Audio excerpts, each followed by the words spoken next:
in the book of Isaiah chapter 5, and we're going to read the first 7 verses. As is often with books like this is one short reading within a lot larger context, and sometimes I struggle to know what to share with you of that larger context that's not within that major point that we feel inclined to this morning. We may leave a lot of those details out, just out of necessity, as the Lord leads us to do so, but we're going to read the first 7 verses here and pray it'll be a help to all of us this morning. It says this: "Now will I sing to my well-beloved, a song of my beloved touching his vineyard. My well-beloved hath a vineyard in a very fruitful hill. And he fenced it, and gathered out the stones thereof, and planted with the choicest vine, and built a tower in the midst of it, and also made a winepress therein. And he looked that it should bring forth grapes, and it brought forth wild grapes." Excuse me. "And now, O inhabitants of Jerusalem, and men of Judah, judge, I pray you, betwixt me and my vineyard. What could have been done more to my vineyard that I have not done in it? Wherefore, when I looked that it should bring forth grapes, brought it forth wild grapes. And now go to, I will tell you what I will do to my vineyard. I will take away the hedge thereof, and it shall be eaten up, and break down the wall thereof, and it shall be trodden down. And I will lay it waste. It shall not be pruned, nor digged, but there shall come up briars and thorns. I will also command the clouds that they rain no rain upon it. For the vineyard of the Lord of hosts is the house of Israel, and the men of Judah his pleasant plant. And he looked for judgment, but behold, oppression. For righteousness, but behold, a cry." To conclude our reading this morning, and we're going to try to talk about the verses in this text. We're going to take a title this morning from the 4th verse. And the title of our message this morning is, "What More Can Be Done?" What more can be done? This morning I would like to speak specifically, I guess if I could reveal the intent of my heart, to those whom have never had a testimony of when they've been saved. Our church believes what the Bible teaches about salvation, and that there comes a time and a place in our life where God convicts us of sin, where we're accountable for our actions before God. That this life is just a speck, not even a speck, in our existence. And if you've been brought up at this church, if you've grown up hearing about Jesus and the gospel, or whether you're like those people in Pakistan who, many of which have probably never heard the sound of Jesus' name, the Bible teaches us with absolute clarity, and I would appeal even beyond that to your conscience. Every man, woman, and child knows that they are a sinner. It's self-evident, the guilt that our conscience cries before us reveals to us where we stand before God. And God could have left us in this sinful state, but God, seeing the sinful state we were in and the consequences that were due us as a result of our sins, intervened on our behalf. Now, young person this morning, if you're a younger person and this is the point of the service where you typically tune me out, please listen. Please listen this morning. Because God has intervened both in a collective way, but also individually for each of us. Your home, your food, this country, all of those things are blessings. But no blessing is like the intervention of God for the saving of your soul. Nothing is like that. I would rather, as we were singing these songs, and it talked about in the last song how the things of earth grow strangely dim. In the light of His glory and grace, I thought that's what I want. I want the things of this world to grow strangely dim. Because the dimmer these things are, that means the brighter that the spiritual realities are to us. Listen, this world, the Bible is clear, is going to one day completely pass away and burn up. Every molecule in this universe is going to burn and will be gone. And the Bible teaches us in the book of Revelation at the very end that those who considered themselves great and those who considered themselves nothing, all people and nations and even angelic beings will stand before God in a holy judgment. And in those moments, nobody's going to know how much money you were worth down here or what fame that you achieved.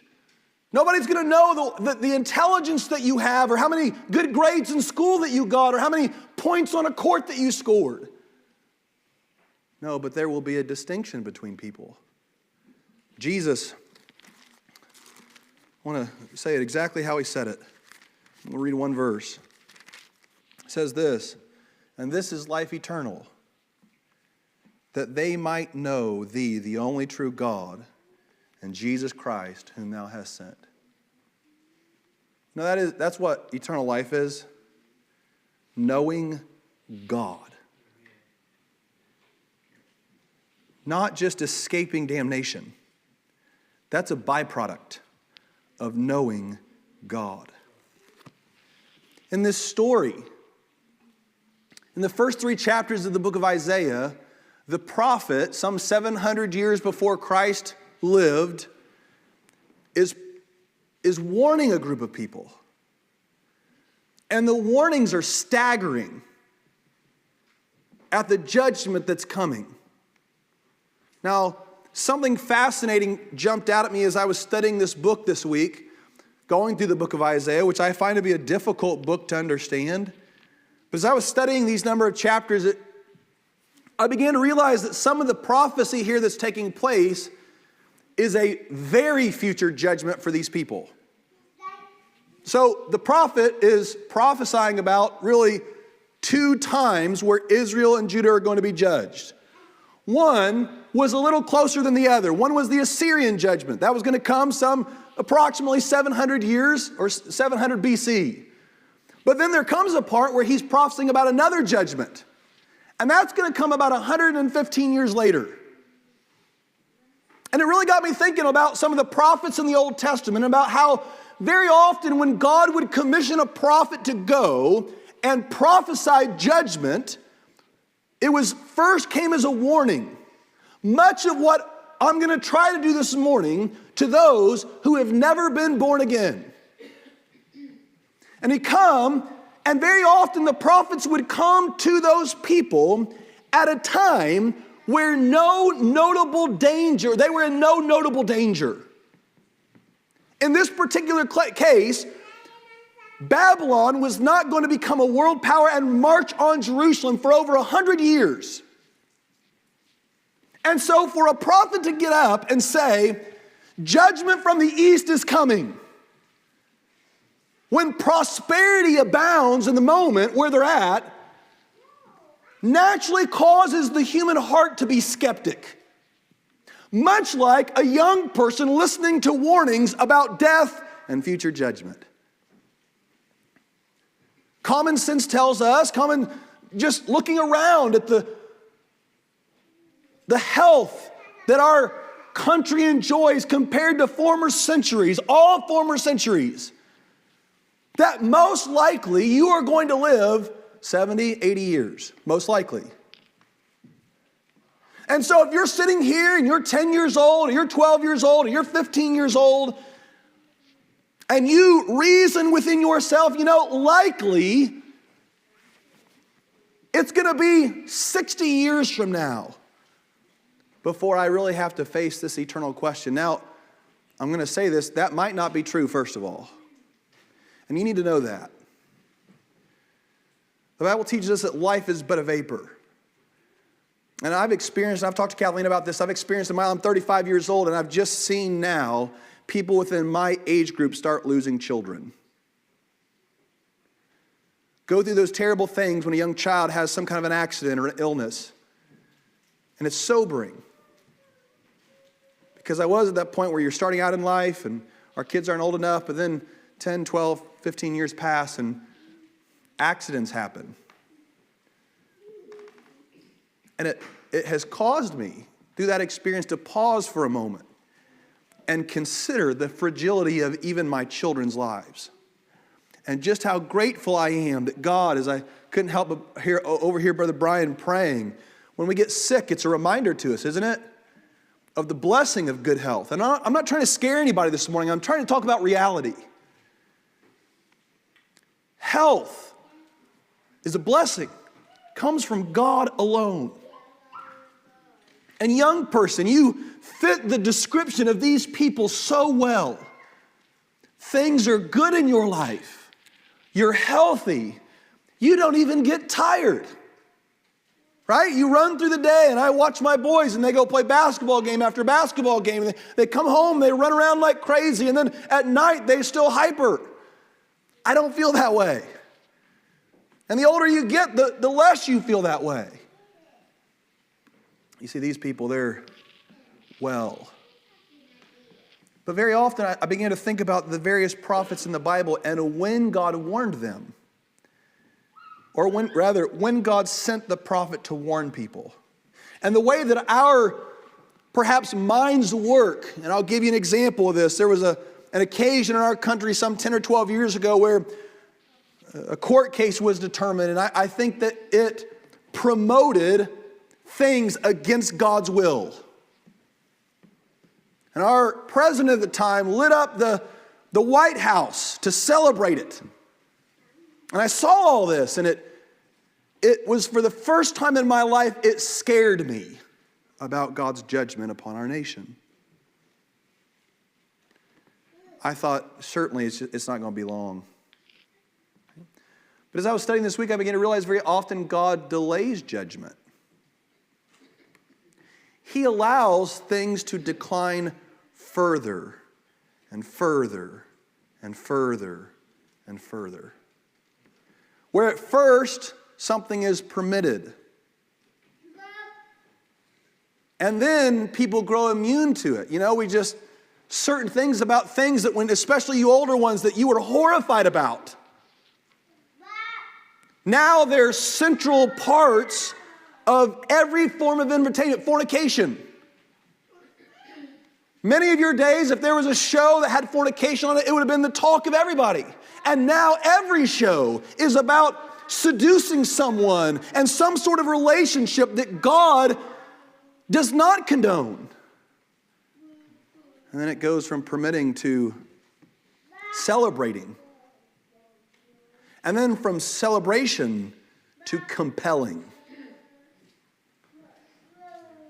And God steadily tolerates sin at times through His grace. But there comes an end to God's patience. Not that He couldn't be patient, but He chooses to meet sin with judgment. So, the author of this little analogy, he is, at the first few chapters, he has just spoke directly to these people that are sinning. And he's told them directly the things that they've done wrong. And then, as any good communicator would, perhaps assuming they're just not getting it. They're just not responding. They're not seeing the severity of what they're doing.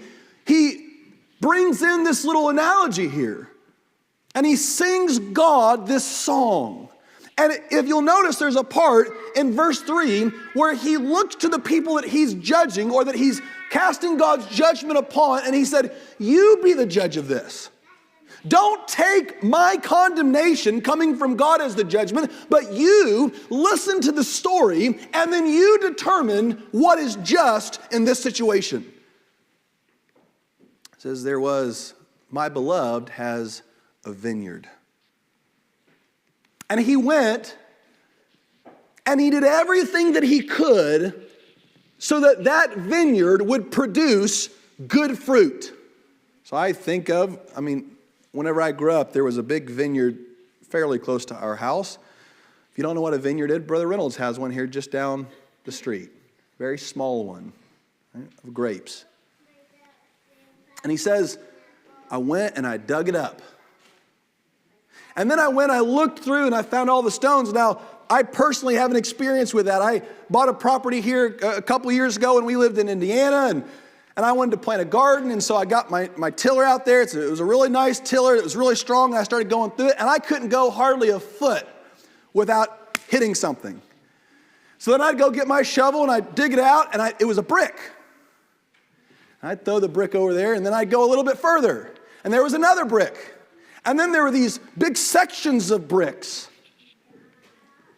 And so I went through, and I didn't hardly do very much tilling, but every few feet I was finding stone and brick where a previous builder had just taken things and buried it. And so I actually have experience doing this. And let me tell you, it's a very laborious process. It's frustrating. And sometimes it hurts.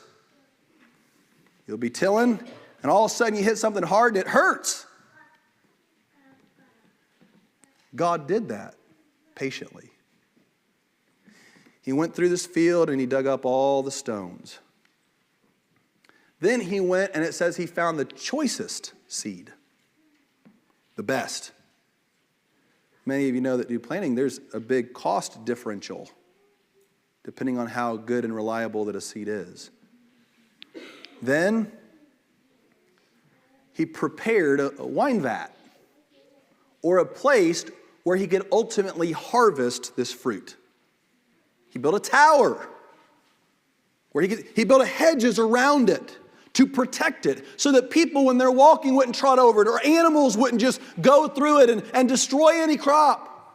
In other words, God is, the prophet Isaiah is talking about the Lord, and he's saying he did all of this work. And then in the very end, when he came to harvest it, it produced sour grapes or rotten crop. It was no good. And he says, why? And that's what verse 4 is all about. He said, what more could I have done? I did everything in order to yield something fruitful and beneficial, and yet that's not what occurred. And then in verse 7, he comes down and he points the finger towards those people and he says, that's you. Israel is the vineyard, and the men of Judah and Jerusalem, they're the ones who have been eminently blessed by God.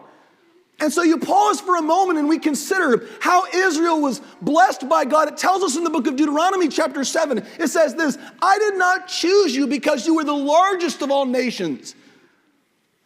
I did not bless you as my people because of something intrinsically more valuable in you than in others.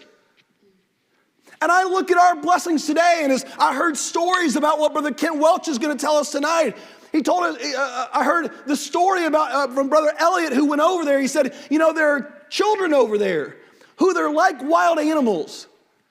They live in a dump. And they make 5 bricks for 2 pennies, starting at 9 years old. And they're there because they're Christians. So they're given the lowest job. Now pause for a moment. Why wasn't that us? Why aren't you in Pakistan making bricks 2 cents for 5 of them? I don't know.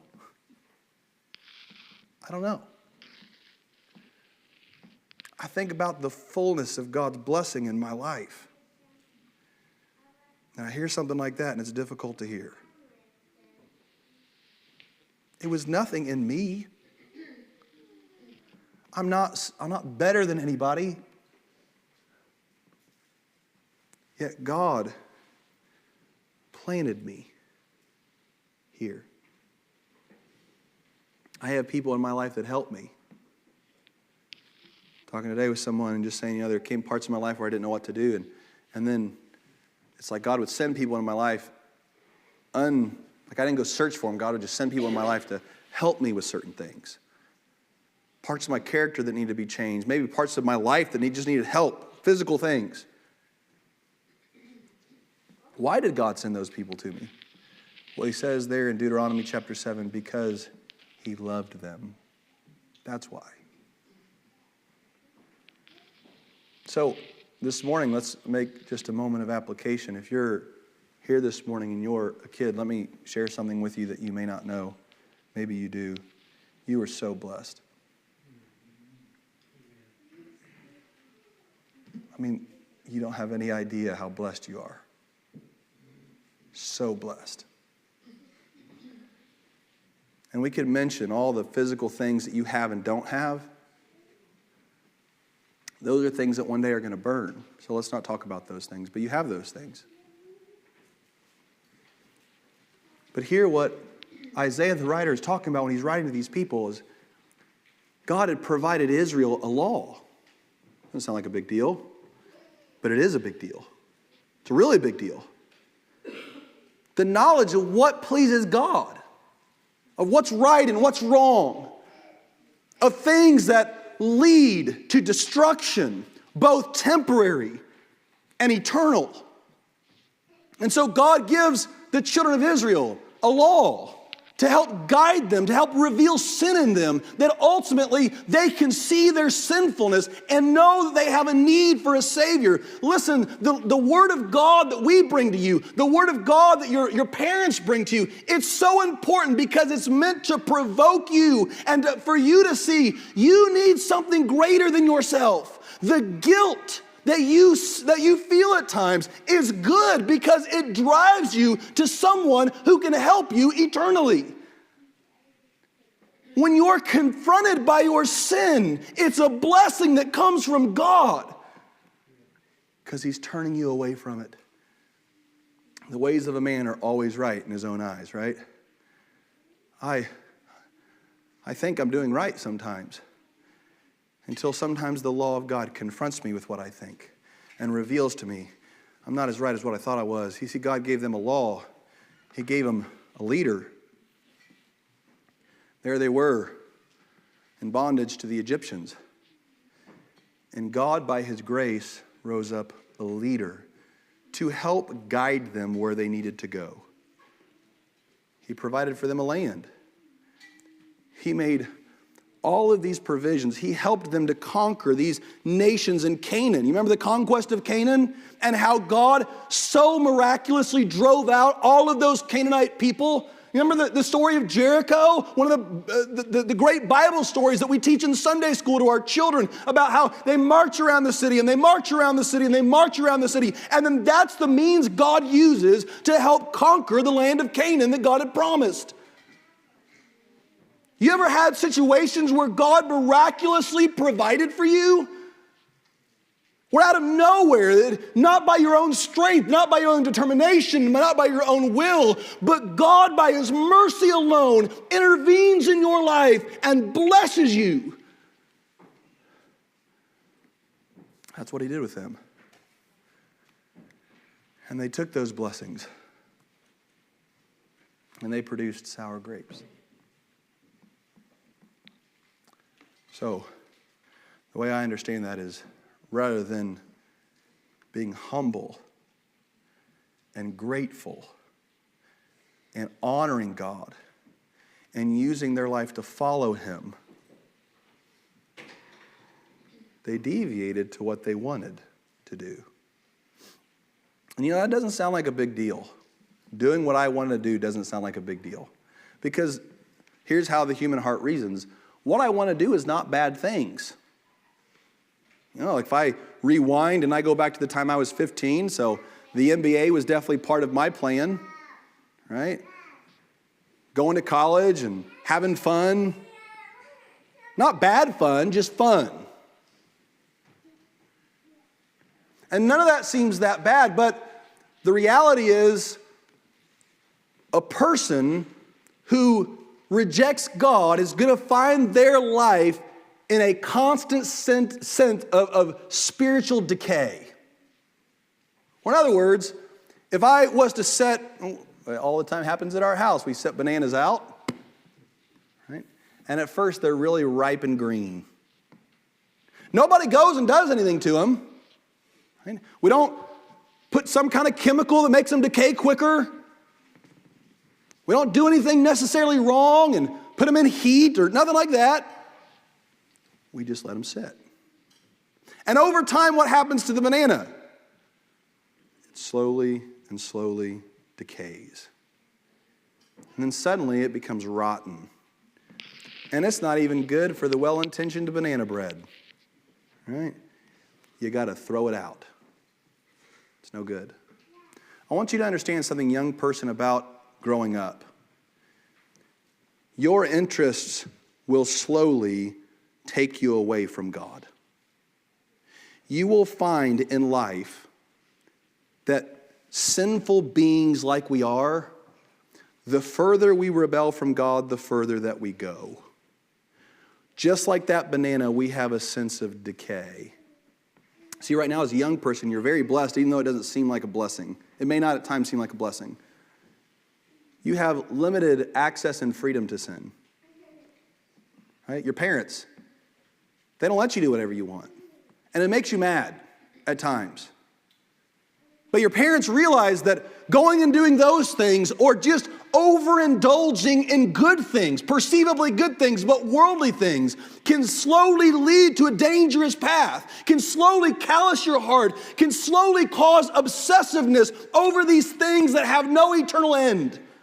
Right? So if my children are getting too involved in sports, too involved in academics, too involved in extracurriculars, all of those things which on the surface are good can ultimately lead to their eternal doom.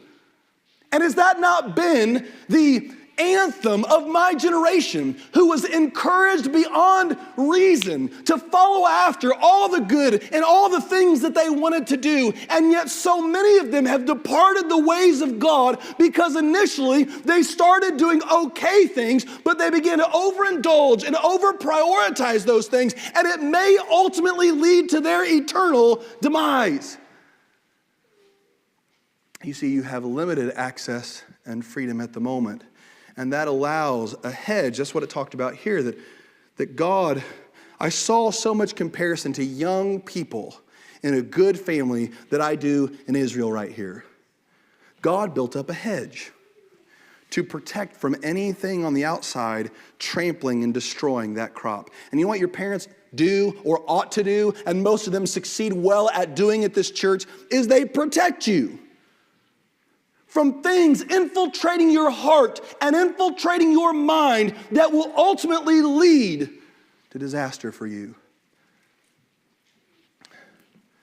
You have limited access and freedom to sin. You're also protected because you're in good company with people. You don't know how I taught for 10 years, and there were a few occasions where I had a kid that was a really, I say, good kid. And they were respectful and they participated, and they seemed, from my little vantage point, to be really on the right track. And then there were times when I could just sit that kid, not intentionally, it was the first day of school, I didn't know all the kids, next to a group of kids that were not good kids. And suddenly I began to notice that kid started changing. And attitudes around him, he began to adopt. Interests around him that he didn't have when he started there, he adopted. He grabbed a hold of. Or sometimes it wasn't what he was doing, it was what he or she wasn't doing. So before, I'd give out work and I'd give them some time to do it, and they'd always work faithfully, diligently, get good scores, work hard. And suddenly, the only difference was I sat them in the middle of that group. And then I began to notice, first they'd just talk for a couple minutes, and the whole time they'd kind of keep their eye on me, like, is this okay? Will he let me get away with that? And if I didn't see it, that 2 minutes of talking became 10 minutes, and that 10 minutes became the rest of the period, and that rest of the period resulted in a kid's behavior completely changing.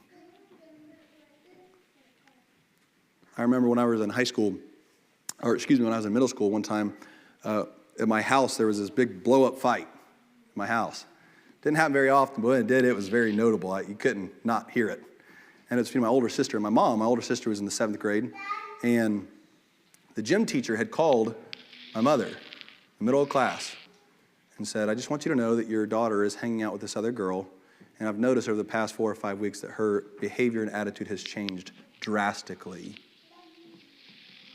So my mom hung up the phone and drove straight to the school and pulled her out of school for the day. Because what she realized was this: bad company corrupts good manners. And right now, if you're a young person, you say, you know what, I'm surrounded by good kids. You might not always be.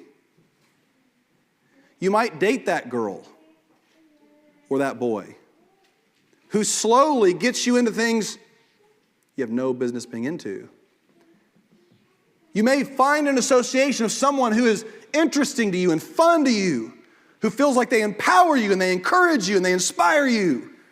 All the while they're doing those good things, they're also toxic in other ways. You see, right now, God has a hedge around you. You're protected by good people with good intentions. You also, at the moment, have a tender conscience. You know, that's really important. I hate sometimes that there is certain sin that doesn't bother me. Do you understand what I mean? Like when you get so accustomed to certain sin, you're not offended by it. See, young person, there are sins that exist right now that you don't know anything about. You don't even know they exist, and they do. And the first time you hear those things, right? My boys, if they hear a cuss word out in public, they turn and gasp. They're offended by it. They realize they're tender in their conscience. And that's a blessing, because then when the law of God pronounces judgment upon you, you know what you're supposed to do? Respond. That's why a kid's conscience, that's why a kid's heart and mind as a parent is so important to protect. And God did this with Israel. He wanted them, and He even told them in Deuteronomy chapter 7, don't intermarry. Don't allow your sons and your daughters to intermarry with all those nations around, because in part, when those nations bring in other gods and other traditions and rituals which were sinful and explicitly outlawed by God, their hearts would be unaffected because they were married to spouses who accepted it and were okay with it.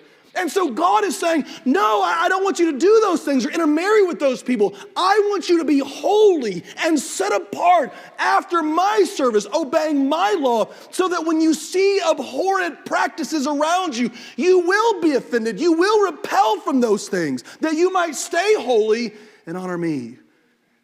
Lost person today, I want you to realize, God has done, young person, God has done a great deal for you in placing you here and allowing you this blessing for this moment of time. And let me tell you, it's just a moment. You're going to be young for a moment. Listen, I can remember so vividly sitting in my classes whenever I was in elementary school, particularly middle school, though. For some reason, I just hated middle school. For those 4 years that I was in that, I can remember sitting, and as the teacher was teaching, I would stare at the clock. I would just stare, and I would watch that second hand go. I'd watch that second hand go. And sometimes 5 minutes felt like 5 months of time. Or sometimes I'd be looking down, and I'd think, don't look at the clock for 10 minutes. Man, I look up at the clock, and it was 2 minutes later. And I did everything I could not to look at the clock. You see, from your vantage point at the moment, it seems like this is just taking forever. But let me assure you, it's not. It's passing swiftly. And so here's the final warning I want to give you before I'm done this morning.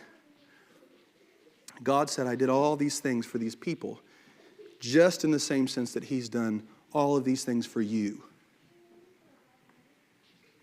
And with this advantage, what did they do? they rebelled against God. So notice what God does. This is a really important point, I think, in this chapter. It's not that God just went after them. You know, he said, you're doing all this, now I'm just going to crush you. Now here's what he said. I'm just going to remove what I have done for you. I'm not going to actively pursue your destruction, though God is just in doing that. He says, I'm just going to remove all the blessings of what I have done. I'm not going to make sure that the hedge that I have put around you is upkept. I'm going to let it fall aside. I'm going to let it be destroyed. I'm not going to make sure, I'm not going to go through. If you look in verse 5, it says, and now I will tell you what I will do to my vineyard. I will take away the hedge thereof, and the result will be, it'll be eaten up. I'll break down the wall thereof, and it shall be trodden upon. I won't prune.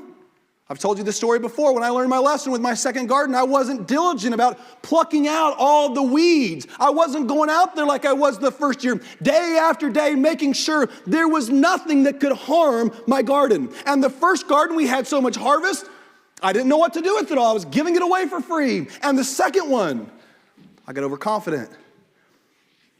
I'd go days at a time and sometimes over a week. And then you know what, if you've ever done that, you've walked out to your garden. If you've haven't gone out there in a week and it was rainy, guess what all the weeds are doing? Oh, they're taking over. And they're destroying. And that next year, I'm not even going to tell you what I harvested, right? Because it wasn't hardly a thing. You see, God, imagine this young person. I want you to put yourself here and then I'll be done. Think of it like this. Let's say right now you don't realize it, but God has all of these amazing blessings for your spiritual prosperity ahead of you. And you're not belligerent in your disobedience. You're apathetic in disobedience. There's a difference. I want to make sure you know the difference here. When I think of disobedience, there's a very harsh word it sounds like, and it sounds like somebody's belligerent. They're angry. Or they look at their parent and say, I'm not going to do this and you can't make me. That's being belligerently disobedient. But there's another danger, and that's being apathetic. That's just not doing anything. That's just not responding at all. That's allowing all of those blessings to be there, all of those advantages to be given to you, and you just don't do anything with them. And listen, people who are apathetic and people who are belligerent often end up at the very same place. This morning, let's just envision a life for a moment of one of our young people here, one of you. Let's just say you, young person. God brings you up here, and listen, we got good people here. I didn't say perfect, good people here. I think the people of this church really care about you, really make sacrifices for you, for your temporary and for your spiritual welfare ahead.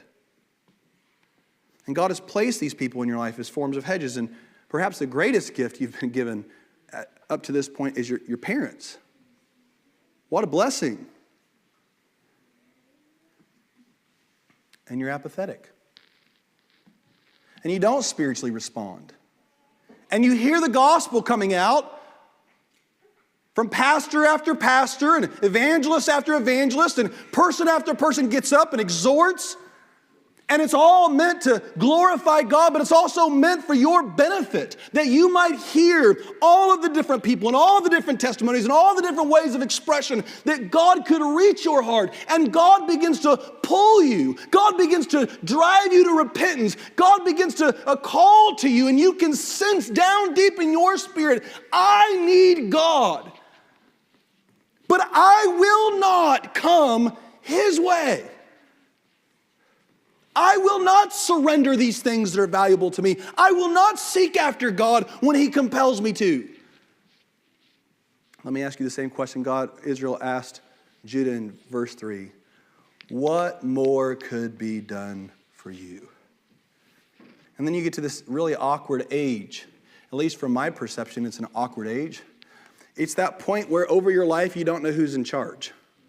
You know what I mean? Like, I saw this all the time. I taught all seniors in high school. And when they were 18, they had been given certain responsibilities that they were responsible for. They had to pay their own insurance. They had to pay their own phone bill. They had a job. But mom and dad were still paying for the house and for the car and for the gas. And so sometimes they felt like I'm in charge of myself. And other times the parents say, oh, no, I'm in charge of you still. So you're going to come into that stage of life where, mom and dad still have a hedge around you and they still help you and give you all these advantages. And then God willing, you're going to get a job and a better job and meet somebody and get on your own and have your own life. And then you make the decisions. And on one hand, as a kid, that's a liberating place to be. I remember the first time I drove a car all by myself. It was so liberating. I remember the first time I drove from my mom's house to my new place. Very liberating. Until the end of the first week. And then I saw all the responsibility that came along with it. It was liberating. But it was terrifying too. Because I had to stand alone. Before God and before the rest of the world. And listen, there's going to come a point where before the rest of the world, you're going to have to stand alone. You are responsible. But listen, right now, God may have made you spiritually responsible for your actions and your attitude now. And God has given you all these advantages. What will you do? Because here's what I'll discourage. Here's what our church discourages. I don't want a mom and a dad that beats their kids down about church and God. No. You can't force somebody to become a Christian. Can't do it. They can come give a pledge. They can come sign a card. They can go get some act of baptism. That does not make anybody a Christian. No, it's a total surrender of the heart to God. And nobody but you, with God's help, nobody but you can make that act of volition, that voluntary surrender and submission to God. And we can pray for you, and we can encourage you, and we can cultivate advantages for you. But in the end, you have to respond. I'll close with this. This is something we've been talking about on Wednesday nights going through the Gospel of John. And it has overwhelmed me. That's why I keep talking about it in our studies in there. That it's so clear in the Gospel of John that one of the things that John is trying to emphasize is just how much that Jesus did to create belief in the heart and mind of those Jewish people. Right? Like, he went so far. And if you've been here on Wednesday night, we've hit on that over and over and over. But it really, really just had its final straw. I mean, I related this back there, but I feel like I need to share it again. When we went through chapter 12. I mean, it just came all over me when I was studying this. He had performed all these miracles, starting at the pool of Bethesda in John chapter 5, that was really prominent and everybody could see it. Right? Go to John chapter 9, and the blind man is healed. He can see. And the Jews, they do their diligence to try to disprove that he had actually healed him, and they can't. And they're left like, well, we can't disprove what he said because everybody's testifying to it. Everybody says he was born blind, and then he came in contact with Jesus. Now he sees. So I guess he really did, but we can't give him credit for that. And then we come to John chapter 11. You see how it's scaling up? It's getting bigger and bigger and bigger. Then he goes to John chapter 11, and a man is dead in the tomb for days. And publicly, all of these people are there. And they're standing at the tomb. And Jesus cries out, Lazarus, come forth. And the dead man, with all of his clothes from having been dead, all the wraps from having been dead, walks out of the tomb. And they still don't believe. And then John chapter 12, they're entering into Jerusalem. And all these people are crying out, the King of David, the Messiah, he's the one coming in the name of the Lord. And it said in there, I never noticed this before, we talked about this on Wednesday night. While all this is going on, some of them are talking about what he did with Lazarus. He's saying, I mean, just think of it like he's entering in and they're praising him. But then just think, when he passes, you think of like a festival. If you're at a festival and there's like, a big float and it goes by you, and then between the next one you kind of talk with people. Well, while they're entering in Jerusalem, while Jesus is passing, they're saying, did you hear about Lazarus? There he is right there. He's with you. You see him right there? He was dead for 4 days. He was dead. But look at him. Jesus spoke. I was at the tomb. I saw it. He rose. And then he gets in there. And this is the one that just was the capstone for me. It just blew my mind. Then Jesus says a prayer in John 12. And God from heaven speaks. It says something like, and I have glorified it already. And those Jews are standing there, and they hear the voice. And Jesus says, that voice happened not for me. I didn't need the confidence that I was doing God's will. It was for all your sake. So, you ever heard somebody say, well, I won't believe until God speaks to me, audibly speaks to me? God did it for them. He audibly spoke from heaven for them. And guess what? Some of them said, that was just thunder. Do you recognize that a heart can decay to the point become so hard that even when God speaks from heaven audibly, people will find a reason not to surrender to God? So you say now, I'm a little hardened. I've rejected God a few times whenever he's convicted me of sin. I've refused to seek the Lord at times, at home, at church, wherever. It's not that bad. Listen, it becomes easier the longer you do it. The more you reject, the higher the threshold often becomes. Not always, often becomes. This morning I put the question before you, what more could God do for you? My outside assessment here is God has done a lot. Then here's what God does at times, and this is, I even hesitate to bring this up because it scares me so much. Sometimes God will then determine to use your unbelief to help other people to believe. Or in other words, he'll make an example out of you.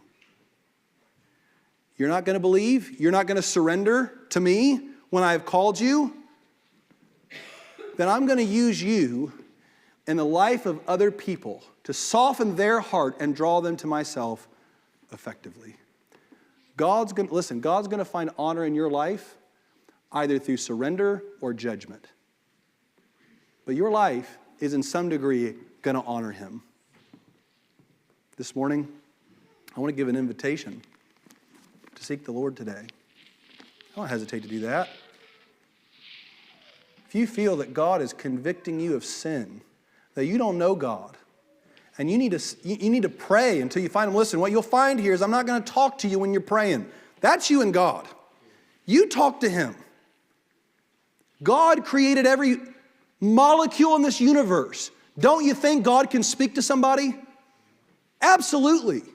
I'm not talking audibly like he did in John 12, but I'm saying in the depth of your being, in the still small voice, God speaks. And he can speak to you today. This is life eternal, that you know me. I've thought about that before. Kathleen and I talked about something very sensitive this week. We talked about what if one another died. I don't like talking about that. I'm sure all of you have that conversation with your spouse or a loved one. And it caused me to think later on when I was leaving, I thought, I can be separated from her, I can be separated from the kids, but this relationship with God that I have, I'll always have. I can't express to you unless you know the Lord what a consolation that is. That even if the most horrific things in my life occur, this relationship that I can sense in my spirit with God, I will always have. And the reassurances are over and over. Nothing will separate you from the love of Christ. My old pastor used to sing a song, you can have all this world, but give me Jesus. I have him. And he has me. That's never going to change, and that could be you today. I want to give an invitation this morning. If you're lost, I want to say this. If you have never publicly sought the Lord today, forget about all these people here.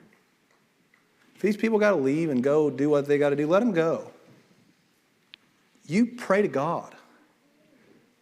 If you need to go out, get alone, go get alone. Listen, there be people saved under this little outbuilding out here. I remember a young man who had sought the Lord from my childhood. He sought the Lord for years. Finally, one day, he sought the Lord up at the altar, and he just said there was too much pressure and too much noise. And he went back to the little child's room we had in the back, and he crawled underneath the crib so that if somebody cracked the door, they wouldn't see him in there. Crawled underneath that crib to get away. And that's where he found the Lord.